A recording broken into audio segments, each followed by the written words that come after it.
राधा वल्लभ श्री हरिवंश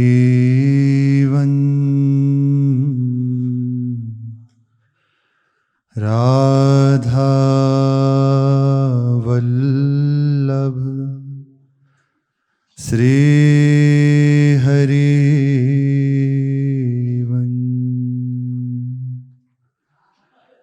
सत्प्रेम सिंधु मकरंद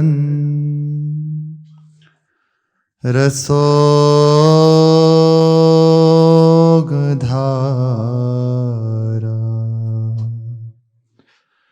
सारा न जश्रमभिता श्रवदाश्रितेषु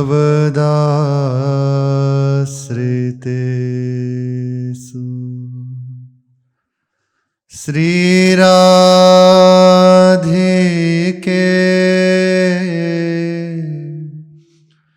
तव कदाचरणारविन्दं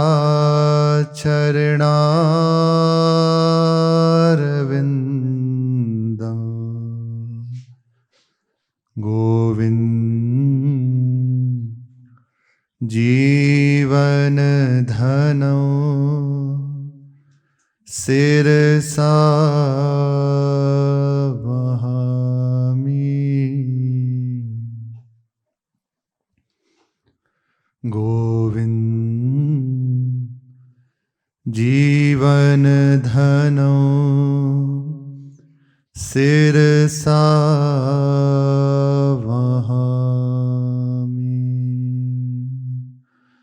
श्री राधा वल्लभ लाल की जय।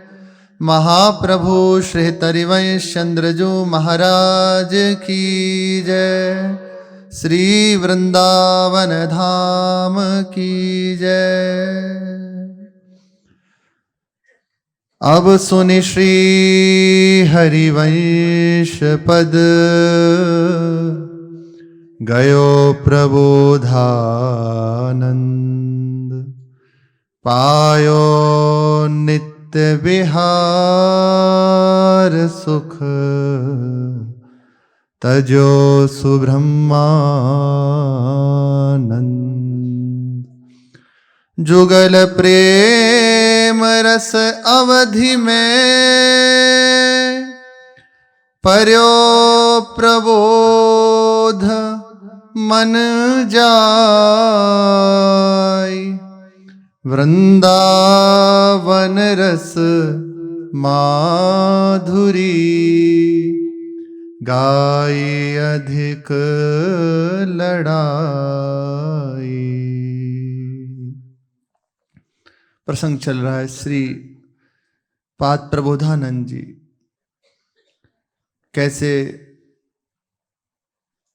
काशी से महाप्रभु चैतन्य देव की करुणा दृष्टि हुई, हृदय में भक्ति की स्थापना हुई और वृंदावन की ओर चले आए। दृढ़ निश्चय हो गया कि प्रभु का भजन ही सार बात है। महाप्रभु से प्रार्थना करी, प्रभु अब मेरे लिए क्या कर्तव्य है, अब मुझे क्या करना चाहिए, मुझे कहाँ रहना चाहिए, आप आज्ञा करें। श्री महाप्रभु चैतन्य देव ने कहा, करने के लिए सबसे उत्तम कार्य एक ही है, श्री कृष्ण का कीर्तन, उनका चिंतन, निरंतर बस उनके लिए जीना सबसे बड़ी यही सुलभता है, सर्वोपरि यही बात है। यही प्रत्येक जीव के जीवन का परम लक्ष्य है, यही करना है श्री कृष्ण प्रीत्यार्थ कर्म, जिससे हमारे आराध्य देव प्रसन्न हो जाएं, हमारे गुरुदेव प्रसन्न हो जाएं। बस यही कार्य करना है, जिससे इसी जन्म में हम उस परम दुर्लभ वस्तु को प्राप्त कर लें। यही इस जीवन से करना है। वे चाहें भगवान ने आपको जो सेवा दी है, गृहस्थ की सेवा दी है, संसार की सेवा दी है, बस उसे श्री कृष्ण प्रीत्यार्थ करना है। मैं प्रभु का हूं और मेरे से जो कुछ हो रहा है वो केवल प्रभु की प्रसन्नता के लिए हो रहा है। ये हो गया कृष्ण प्रीत्यार्थ, श्री कृष्ण प्रीत्यार्थ। अब इसका फल होगा श्री कृष्ण की प्रसन्नता, श्री कृष्ण की प्राप्ति। महाप्रभु ने कहा कि सर्वोपरि एक ही कार्य है, प्रभु का नाम रटन करो, उनका कीर्तन करो, उनका चिंतन करो, उनको प्रसन्न करने के लिए ही समस्त कर्म करो। और रहने का सर्वोपरि सर्वोत्तम एक ही स्थान है, श्री धाम वृंदावन। इससे अनुपम, इससे बढ़ के कोई और स्थान है ही नहीं। वृंदावन धाम का वास स्वीकार कर लो, श्री वृंदावन धाम जाकर रहो। महाप्रभु ने आज्ञा करी, महाप्रभु के चरणों में प्रणाम किया। फिर अपने मठ नहीं गए, अपने शिष्य परिकर से नहीं मिले, और कोई जैसे हमारे बाद आप बैठोगे ऐसी व्यवस्था नहीं करी। प्रणाम किया और तत्काल जैसे थे वैसे ही वृंदावन की ओर चले आए। जिनकी वस्तु है वे जाने, जिनकी गद्दी है वे जाने, सब छोड़ छाड़ के सीधे वृंदावन चले आए। और यहां आके बड़ा आनंद में जीवन बीतने लगा। वृंदावन है ही महा अद्भुत, जितनी महिमा कहें। शारद जो सतकोट मिली, कल्पन करे विचार, वृंदावन सुख रंग को तौ न पावे पार। करोड़ों शारदा आदि मिल जाएं और करोड़ों कल्पों तक विचार करते रहे, तब भी सुख रंग की एक बात वो कह दें कि पूर्ण हो गई, संभव नहीं है। ऐसी दुर्लभ है वृंदावन, इतना दुर्लभ है। अपने ऊपर श्री महारानी जो रीझ गई, ऐसे ही रीझ गई, कोई बात नहीं। हमें वृंदावन धाम का आश्रय दे दिया, बास दे दिया, वृंदावन धाम में बसा लिया। श्री बिहारिन देव जी कहते हैं, बसिवो श्री वृंदावन को नीको।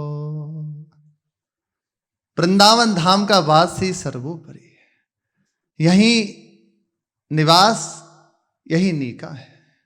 जीवन का चरम फल, चरम सार यही बात है। वृंदावन धाम का वास प्राप्त हो जाए, यहाँ का रंग लग जाए। वृंदावन धाम बस करके होता क्या है? वृंदावन धाम मिल गया, अब क्या होगा? छिन छिन प्रति अनुराग बढ़त दिन,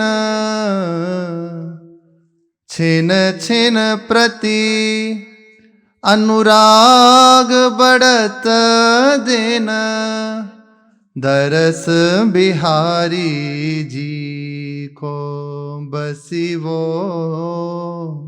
श्री वृंदावन को नीको। छिन छिन प्रति अनुराग बढ़त दिन। ऐसा नहीं कि इतने समय वास कीजिए, ऐसा साधन कीजिए, फिर एक अवस्था आएगी तब आपको अनुराग प्राप्त होगा, फिर प्रेम प्राप्त होगा। ऐसा कोई यहाँ नियम नहीं है। यहाँ वास हुआ, आश्रय लिया, अब हृदय में तत्काल प्रतिक्षण अनुराग का वर्धन होने लगेगा। इतनी भारी महिमा है, फिर हमारा हृदय सूखा क्यों है? हम भी तो वृंदावन वास कर रहे हैं ना। हमारे हृदय में तो ऐसा अनुभव नहीं आ रहा कि अनुराग बढ़ रहा है, हृदय विकल हो रहा है।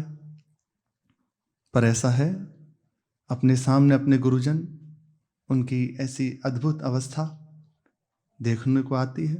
फिर क्या कारण है?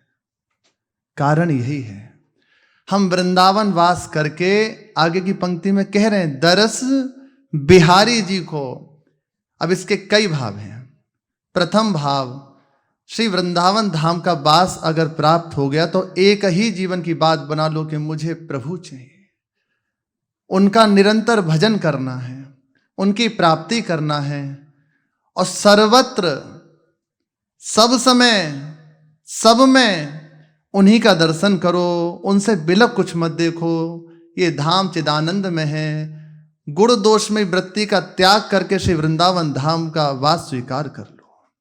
हमारी दृष्टि गुण दोषमयी है, अमुक उत्तम है, अमुक अधम है, बस यही चूक हो रही है।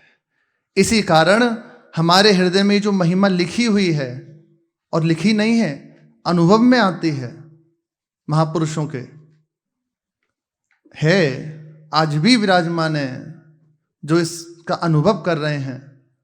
प्रति क्षण अनुराग का वर्धन हो रहा है। बस खास बात इतनी है, सर्वत्र अपने आराध्य देव का दर्शन। महल में श्री बिहारी जी महाराज विराजमान है, उनका तो दर्शन करना ही है, पर सर्वत्र श्री बिहारी जी का दर्शन करना है। यहाँ के कांकर पाथर भी श्री बिहारी जी से बिलग मत देखो, मेरे प्रभु ही सब कुछ बने हुए हैं। जो ही ऐसी दृष्टि होने लगेगी तो प्रभु रस में है, प्रेम में है, अब हृदय में प्रेम बढ़ने लगेगा।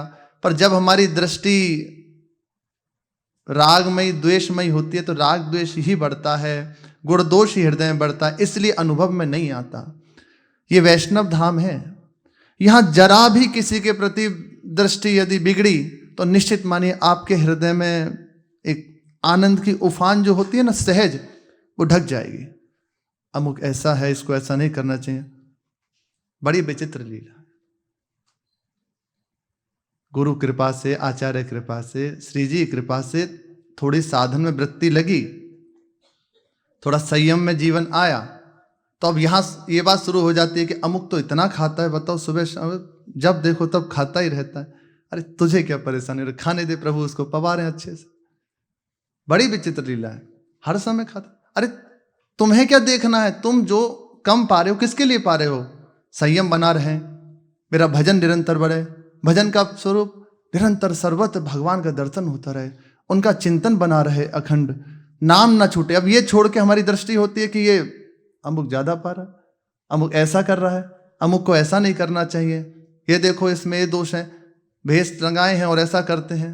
कहाँ हो, कहाँ हो? आप ही बिगाड़ रहे हो, मटकी को अपने हाथों से ही फोड़ रहे हो। इसीलिए ये अनुभव में नहीं आ पाता। नहीं तो यहाँ की वायु में बड़ा चमत्कार है। कुछ मत करो, बस इस चीज से बच जाओ, दैन्य होकर धाम का वास स्वीकार कर ले, मैं किसी योग्य नहीं हूं, प्रभु कहाँ हो, प्रभु मेरे हैं, बस सब उत्तम हैं, मैं ही सबसे हीन हूं।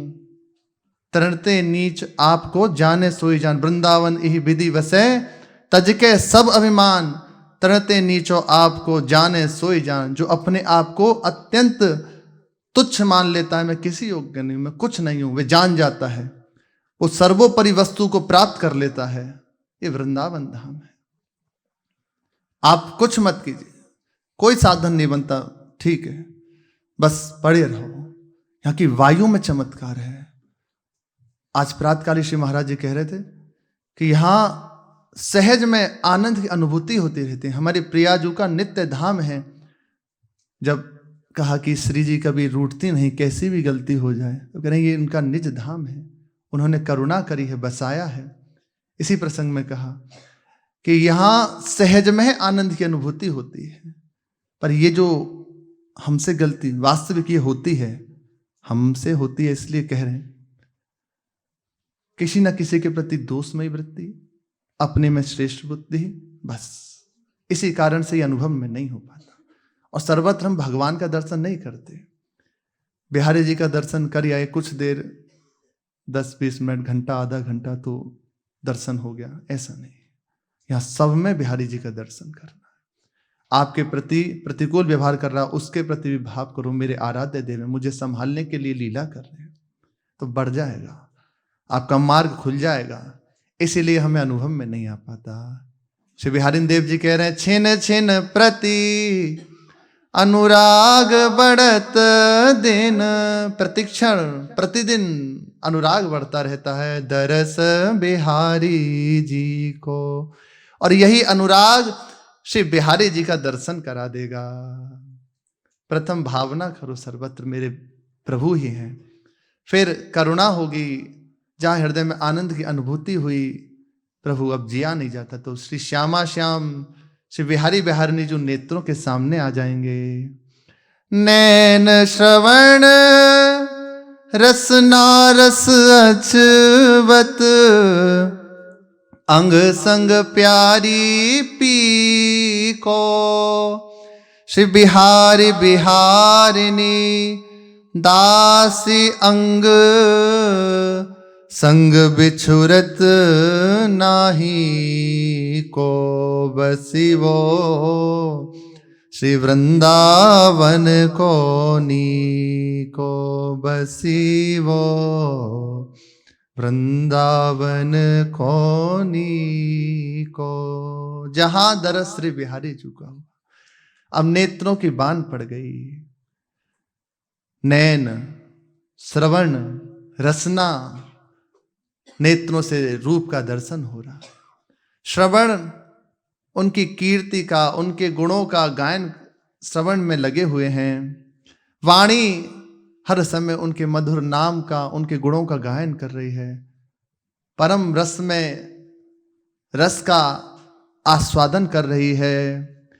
अब उसे ये सौभाग्य प्राप्त हो जाए कि निरंतर श्री श्यामा श्याम का संग, छिन छिन बेहरत संग, छिन छिन निरखत प्रेम भरी, छिन जस कहत अभंग, यह जो कृपा हरिवंश की। प्रतिक्षण श्री बिहारी बिहारिणी जी का संग उसे प्राप्त हो जाता है, जो श्री वृंदावन धाम वास करके अपने आप को अति दैन्य मानकर सर्वत श्री ठाकुर जी का दर्शन करता है, उपासना में लगा हुआ है, उसे ये वस्तु प्राप्त हो जाती है। श्री बिहारी देव जी कह रहे हैं कि कभी भी एक पलक झपकने के लिए भी प्रभु से विलग नहीं होना। जैसे वाणियों में वर्णन आता है कि इतने यूथ सखियां और ऐसा ऐसा, वे अपनी भावना को पुष्ट करने के लिए, हमारी भावना बन सके, क्योंकि सीधा अभी हमारा भाव लग सके ऐसे हृदय में सामर्थ्य नहीं है। इसलिए रसिकों ने, महापुरुषों ने एक क्रम बनाया है कि ऐसे उपासक अपनी भावना को जोड़े। गुरुदेव, आचार्य, प्रिया प्रीतम, उनकी निज सखियां क्रमशः। पर जब हृदय में सखी भाव का प्रादुर्भाव आदि होता है, जैसा महाराज जी से सुना है, तो उस समय ये नहीं होता कि बहुत सखियां हैं उनके साथ में मैं हूं फिर ऐसा, ये नहीं है। महाराज जी ने कहा कि ये सब जो वर्णन हो रहा है ये तो है ही, पर हम देखी हुई बात कह रहे हैं, सर्वोपम बात। अब देखी हुई बात कह रहे हैं, वो आस्वादन कर रहे हैं, तो इससे बड़ी बात क्या होगी। बस देखी हुई कह रहे हैं, केवल प्रिया प्रीतम और हम। फिर ये बात नहीं हो पाती अगर ये हो कि बहुत सखियां और हम, फिर अंग संग बिछुरत ना ही को, संगी नहीं मिल पाए। अब हम लगेंगे कुंज तैयार करने में, प्रिया जी के पास ही नहीं जा पाएंगे ना, ऐसा नहीं। अब बैठे हैं तो हम बड़ी बड़ी सखियां हैं, वे सब श्रृंगार आदि कर दें, हम तो दूर ही खड़े हैं ना। केवल प्रिया प्रीतम, इसको एक सहज रूप से समझ लीजिए। आपके आराध्य युगल सरकार आपके समीप है ना, वे केवल आपके हैं। कोई और भी उपासक है वो उसके हैं, पर उस समय केवल आपके आराध्य देव आपके पास है। आपके ठाकुर जी घर में विराजमान है, आपकी कुटिया में है, तो वो आपके ही तो हैं। बस इसका एक जैसा भाव बन सके करें। हमारे प्रिया प्रीतम जो नित्य बिहारी श्यामा श्याम है, वो एक सेकंड के लिए भी दूर नहीं होते। और इसको श्री भगवत रसिक देव जी कह रहे हैं, भगवत भगवत कहें करें नहीं हम बिन केला। अगर एक पलक झपकने के समय को भी यदि हम बिलग हो जाए प्रिया प्रीतम से, जहां वो रस में खेल रहे हैं, एक पलक झपकने के समय को भी अगर हम दूर हो जाएं, तो भगवत भगवत कहाँ हो व्याकुल हो जाते हैं प्रिया प्रीतम, पुकारने लगते हैं। उस अवस्था में करें नहीं हम बिन केला, ऐसी महामहिमाशाली। ये बात कैसे कहते हैं? क्योंकि देख रहे हैं, अनुभव कर रहे हैं, आस्वादन कर रहे हैं उस दिव्यता का, उस महामहिमा का। इसलिए ऐसी भावना, जैसे कोई प्रश्न कर रहा था इसलिए कह रहे कि ऐसा कैसे। हमने कहा महाराज जी से सुना है कि एक क्षण भी प्रियाजू से विलग नहीं। ऐसा नहीं होता कि उनको प्रियाजू बहुत प्रेम करती हैं, हमें नहीं, ये वो और ये है ही नहीं। भावना जैसे यहाँ बनाई जाती है ना, गुरुदेव आचार्य इष्ट, ये यहाँ के लिए है, वहां नहीं है। तत्वता वही है। जब हमारे आराध्य देव देखते हैं इस उपासक को अपनी प्राप्ति करानी है, तो वही गुरुदेव के रूप में आकर हम जिस व्यवहार में फंसे हैं ना, तो व्यवहार भेष धारण करते हैं। और गुरुदेव जब करुणाभिनी दृष्टि से देख लेते हैं उपासक को, तो क्या बना देते हैं? आप समान ही तो कर देते हैं, गुरु ही तो बना देते हैं।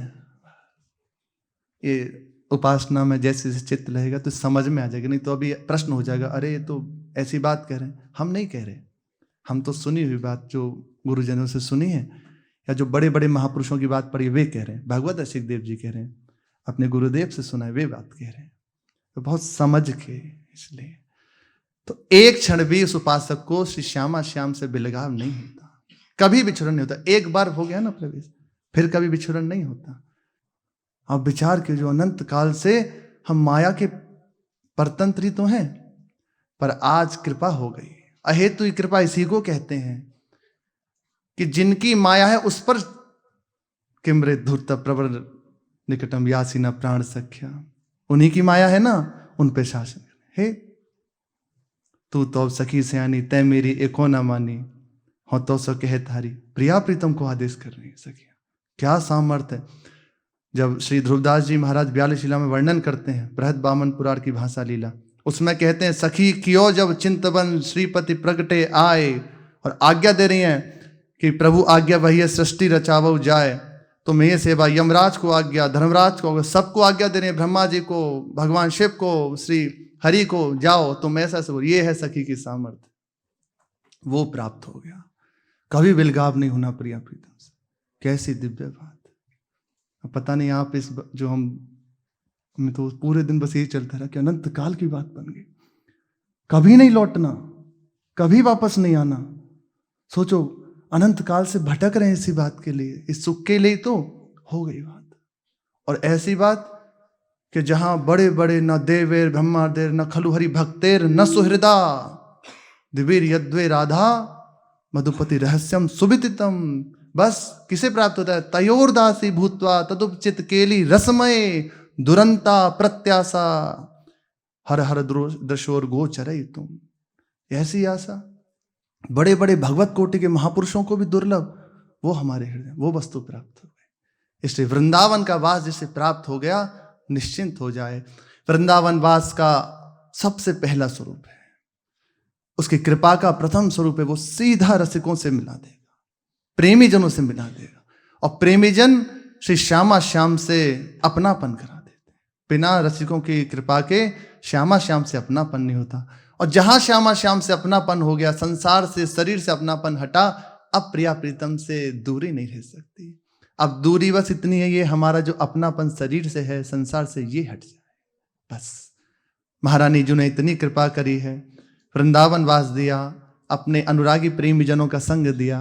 अब वही करुणा करके श्रवण करा रही हैं, वही हृदय में सामर्थ्य देंगी और निश्चित हृदय में ये आ जाएगी। एकमात्र मेरे तो श्यामा श्याम दूसरों न कोई। आज यहीं से प्रारंभ था सत्संग श्री महाराज जी का। एकमात्र श्री जी से अपनापन हो जाए, दूसरी कोई बात न जाए, मेरे प्रिया बस। अब उसे दुर्लभता नहीं है, ये बात आ जाए। और ये वृंदावन की रज, वृंदावन के रसिक जन निरपराध होकर उपासना में और ये सेवन जो करता है उसके हृदय में आने लगता है। अपराध अपने आप को तड़ समझाने, किसी को भी सताए ना, कोई भी ऐसा हमारे द्वारा शरीर से वाणी से बात ना हो, कर्म के द्वारा जो किसी को दुख पहुंचे, हमसे वही हो, सब प्रसन्न हो। यदि किसी को सुख पहुंचा रही है, हमें कष्ट है, तो चुपचाप सह जाना चाहिए, ये साधुता है। आप सुखी रहिए, आप प्रसन्न रहिए, हम इस समय कष्ट सह लेंगे। और प्रभु देख रहे हैं ना, आप उनको सुख की भावना से, महाप्रभु कह रहे हैं सब सो हित निष्काम मत, बस सबके लिए भाव कीजिए, तो आपका मार्ग खुल जाएगा। नारायण दास परमहंस जी एक महापुरुष हुए हैं, बहुत बड़े महापुरुष हुए, रोम रोम से नारायण नारायण नाम निकलता था। उन्होंने वर्णन किया है कि मैंने सर्वत्र प्रथम भाव किया कि मेरे प्रभु हैं, और सबकी सेवा करना प्रारंभ कर दिया। चींटी और जो भी चिड़िया कुत्ता है, जो भी मिलता, सबको प्रणाम करते अंदर से कि मेरे प्रभु नारायण हैं, और उनको पवाते। जैसी परिस्थिति चुपचाप सह जाते। कुछ ही समय में उन्होंने बताया कि मेरे हृदय में दृढ़ भाव हो गया कि सर्वत्र मुझे अनुभव होने लगा कि मेरे नारायण ही सर्वत्र विराजमान है। जो सर्वत्र ऐसे भाव कर लेता है, वृंदावन का वास स्वीकार करके बस इतना कर ले। रसिक जन रजरानी यमुना रसरानी, नाम लीलाओं का गायन, श्री जी की सेवा, बस इसमें लगा रहे। तो छिन छिन प्रति अनुराग बढ़त दिन, दरस बिहारी जी को ये प्राप्त हो जाएगा। श्रीपाद प्रबोधानंद जी वृंदावन को आए। आप आकर के 1 महीने तक मथुरा में रहे। मथुरा जी में खूब दर्शन किए, बहुत आनंद का, ब्रजधाम आनंद में है, सर्वत्र आनंद का अनुभव होता। बस ठाकुरों के दर्शन करते, वहां संतों के समीप जाते, चर्चा सुनते, चर्चा करते। पर अभी हृदय जो चाह रहा था ना, जिस वस्तु की लालसा से था, प्रभु जिससे खींच रहे थे, वो अभी विश्राम प्राप्त नहीं हुआ था। 1 माह हो गया, काशी ते वृंदावन आए, 1 मास रही अति सुख पाए। सब ही ठाकुर द्वारे देखे, और सबे आचार्य पेखे। सबके मत नीके करी जाने, पे प्रबोध के मन नहीं आने। परमानंद रसिक कहूँ मिले, चर्चा करत दुहुनि मन खिले।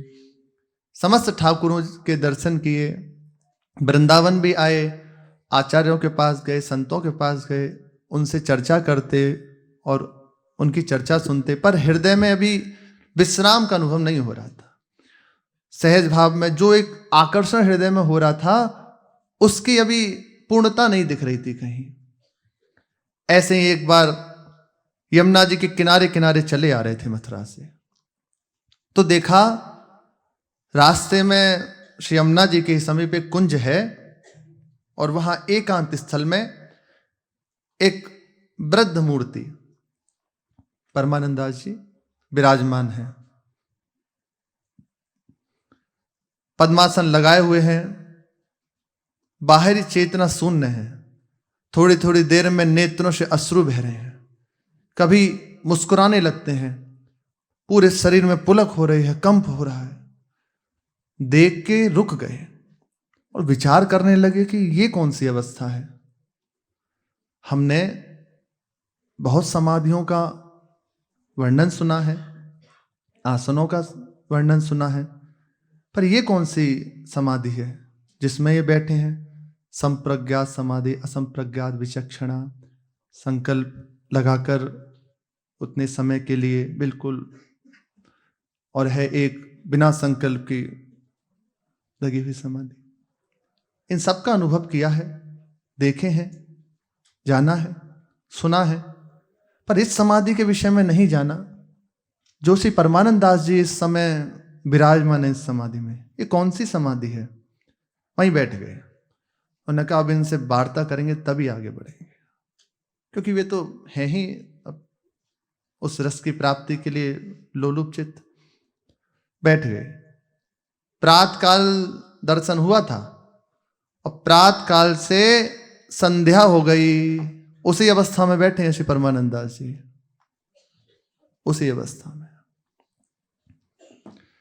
बैठे बैठे जब संध्या हो गई, तो संध्या के समय धीरे धीरे नेत्र खुले, अश्रु भीगे नेत्र, और सामने देखा एक बीतराग परमहंस जी विराजमान है, सन्यास भेष।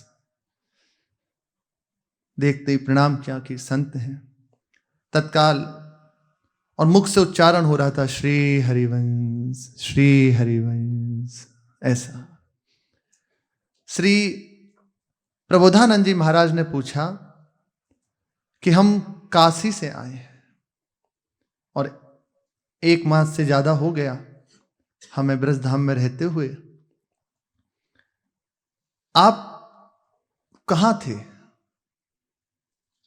क्या चिंतन आपके हृदय में था? किस समाधि में आप विराजमान थे? मैंने कई समाधियों का अनुभव किया है, जाना है, सुना है, पर आप जिस समाधि में थे ये ना तो सुनी है, ना देखी है, और ना ही इसका अनुभव है। ये कौन सी समाधि है? श्री स्वामी जी महाराज इसी का संकेत कर रहे हैं। बंदे अख्तियार भला, चित ना डुला, आव समाधि भीतर, न हो अगला। आव समाधि भीतर, न हो अगला। हे बंदे, हे जन, अख्तियार भला, तुझे जो अधिकार प्राप्त हुआ है, हे प्राणी, हे प्रभु के निज जन, तुझे ऐसा मनुष्य शरीर प्राप्त हुआ है, भूल मत। आ प्रिया प्रीतम के अनुराग में रंग जा, उस महासमाधि में स्थित हो जा, निरंतर समाधि में रहते हुए बाहरी चेष्टाओं को कर। अगर ऐसा करेगा तो तेरा अगला नहीं होना हो, अगला जन्म नहीं होगा, नहीं तो भटकना पड़ेगा। न फिर पिदर पिदर, बार बार जो भटक रहा है इसको छोड़, आजा श्यामा श्याम की सेवा में आजा, इस समाधि के भीतर आजा। इसी को वो कह रहे हैं, आव समाधि भीतर, ना हो अगला। यदि इस समाधि को ग्रहण कर लेगा तो अब तेरा अगला जन्म नहीं होगा, श्यामा श्याम की सेवा की प्राप्ति हो जाएगी। उनने कहा ये समाधि न संप्रज्ञात है, न असंप्रज्ञात विचक्षणा है, इन सबसे परे है। बोले इसका नाम क्या है? इसका नाम है प्रेम समाधि। ये बिहार की समाधि, लगी समाधि बिहार की। यहाँ नित्य बिहार अखंडित धारा है, यहाँ कभी उत्थापन नहीं होता। एक बार जब इसमें प्रवेश हुआ फिर उत्थापन नहीं इस समाधि से, बस एक बार लगी समाधि तो लग गई, फिर यहाँ उत्थापन नहीं होता। उन्होंने पूछा कि इस समाधि की प्राप्ति कैसे होगी, और इसका मैं और विस्तार से जानने का इच्छुक हूं। क्या है ये रहस्य? आप कृपा करके मुझे बताएं। नित बिहार की चर्चा ठानी, सो प्रबोध ने मन ही न मानी। श्रुति स्मृति इतिहास सुनाए, सनक संहिता के मत गाए। आगम बावन बृहद पुराण, इन्हीं आदि कहे बहुत प्रमाण। चर्चा करने लगे श्री प्रिया प्रीतम की, उनकी नित्य विहार रस की, पर बचा बचा के चर्चा कर रहे हैं। अभी शास्त्रों से युक्त चर्चा कर रहे हैं कि अमुक शास्त्र में, कई शास्त्रों का उदाहरण दिया, बृहद पुराण, वामन पुराण, संहिता आदि, इन सब का उदाहरण देकर समझाया। पर अभी हृदय संतुष्ट नहीं हो पा रहा था। बुद्धि प्रवीण थी ना ज्ञान से, वो काट देती। प्रारंभ है, एकदम नहीं होता। जब शिथिलता आ जाती है, पंगु हो जाते हैं। जिस समय महाराज जी वृंदावन आए तो उपासना में दीक्षित हो गए, पर अभी जो हृदय में था कि उस ज्ञान की बात को यहां से मिलाया जाए, कैसे कोई मिले, तो श्री बड़े महाराज जी का सानिध्य मिला, चर्चा होने प्रारंभ हुई। तो बार बार हृदय में आता कि इसको कैसे करें, यहां कैसे करेंगे। तो सहज भाव से जितने भी प्रश्न थे उनका उत्तर कि सर्वम खलविदम ब्रह्म, बोले हाँ यहाँ है, सर्वान वस्तुतः निरीक्षय परम स्वाराध्य बुद्धिर्मम, समस्त प्रश्नों का उत्तर हो गया। फिर धीरे धीरे उसके बाद भी महाराज जी कहते हैं कि हमें विश्राम मिलता, हम भले 84 पढ़ते, दर्शन करते, पर हम जो विश्राम पाते ना, वो पाते केवल वेदांत की वाणियों में। सब करने के बाद पढ़ते जरूर कुछ ना कुछ ब्रह्म सूत्र, फिर हमें कुछ लगता कि हाँ, जब गुरुजी को बताए तब उन्होंने कहा कि बस पाठ करते रहो। फिर उनकी कृपा से सब छूट गया। आज हृदय में स्थान नहीं है ही नहीं। एक थी वो, पर आज बस राधा, बस राधा और कुछ नहीं। राधा नाम है जीवन हमारा, राधा नाम ही प्राणाधा, बस जीवन राधा राधा, अब कुछ नहीं। अब कई बार जैसे एकांत में हो ना, तो वो यहाँ चर्चा अपने जनों को संभालने के लिए हो जाए, पर एकांत में बस डूबे हुए, एक क्षण भी नहीं। कैसे? तो प्रारंभिक अवस्था में जब श्रीपाद पधारे, यद्यपि महाप्रभु से प्रेरित होकर आए हैं, दर्शन कर रहे हैं, संतों का संग कर रहे हैं, पर अभी वो पूर्व की जो ज्ञान स्मृति है ना, वो काट देती, वो ग्रहण नहीं करने देती। ऐसा है तो फिर ये सेवक भाव कैसा? तो सर्वत्र मैं ही है, फिर ऐसा ये कृपा दृष्टि से होता है। तो चर्चा बहुत देर तक चर्चा चली। इसी चर्चा के संग में मानसरोवर की चर्चा भी हुई। मानसरोवर की चर्चा हुई और बताया श्री परमानंद दास जी ने कि वृंदावन के समीप ही, वृंदावन में ही यमुना जी के किनारे मानसरोवर स्थल है। ये सिद्ध स्थल है, यहां अनेकों रसिकों को नित्य विहार का साक्षात्कार हुआ है। ये प्रिया प्रीतम की नित्य विहार स्थली है। और महाप्रभु का वर्णन किया कि महाप्रभु ने कृपा करके इसको प्रकट किया है। उनकी चर्चा सुनाई, अब हृदय में कुछ श्रद्धा बनने लगी। ये बात पर श्रद्धा हो गई कि अच्छा जाना चाहिए। उसी समय हृदय में आया कि जब ऐसी दिव्य स्थली है, सिद्ध स्थल है, तो हमें जाना चाहिए। वहां से चर्चा हुई और श्री पाद प्रबोधानंद जी महाराज सीधे मानसरोवर का स्थान पूछकर, वहां की कैसे जाया जाएगा बात पूछकर श्री मानसरोवर के लिए चल दिए। सुनी के मानसरोवर रीति, श्रद्धा वही करी कछु प्रीति, तब प्रबोध के मन कछु आई, रैन सरोवर बसे जुजाई, बैसाखी पुण्यों को गयो, मन एकत्र कियो सुख लयो। मन में प्रसन्नता हुई कि ऐसा सिद्ध स्थल है, प्रिया प्रीतम की नित्य विहार स्थली है, जाना चाहिए, देखना चाहिए। और तत्काल श्री परमानंद दास जी को प्रणाम करके और कहा हम फिर मिलेंगे आपसे। वहां से सीधे मानसरोवर पहुंचे। रात्रि हो चुकी थी, वहां जाकर रुक गए। अब इसकी आग चर्चा क्या वहां हुआ, शेष चर्चा आगे। श्री राधा वल्लभ लाल की जय।